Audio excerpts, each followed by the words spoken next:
A'udhu billahi minash shaitanir rajeem. Bismillahir Rahmanir Rahim.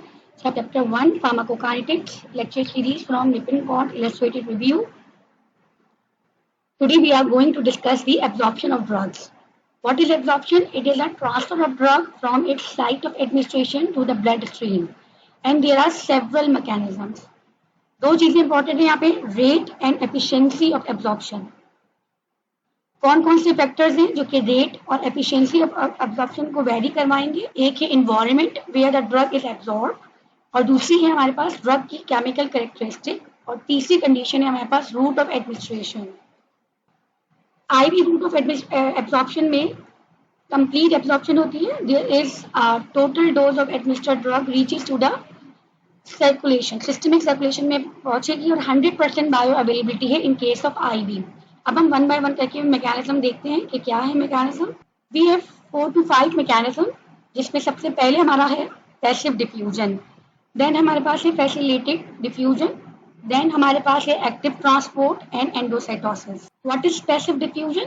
It is a driving force for passive absorption. कि यहाँ पे drug is absorbed across a membrane depending upon the concentration gradient के accordingly the drug moves from a region of high concentration to the lower concentration. जहाँ drug ज़्यादा है, हमने orally drug ली, GI में drug ज़्यादा हो गई, अब वहाँ से ड्रग एब्जॉर्ब हो रही है from higher concentration to the lower concentration.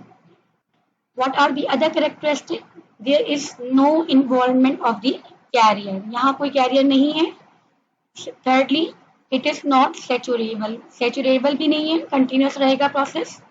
And there will be a low structural specificity. Specificity means कि structure का इतना कमाल नहीं है absorption में. It's a passive absorption. Fourthly, this is the most common route जिसके through drug absorb होती है. The majority of the drugs gain access to the body by this mechanism. Most common mechanism of absorption है.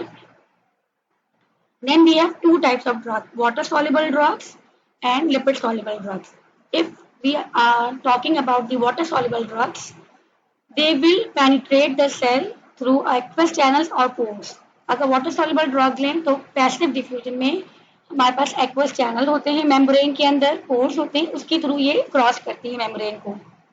और अगर ये lipid soluble drugs हैं तो lipid soluble biological membranes भी lipid soluble drug के लिए permeable होती हैं, तो they can readily move across the biological membranes due to their solubility in the lipid membrane.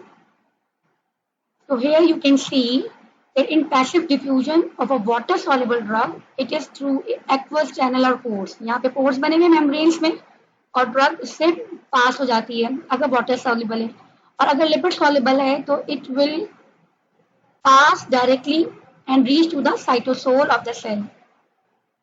The drug is dissolved in a membrane और फिर पास हो जाएगी.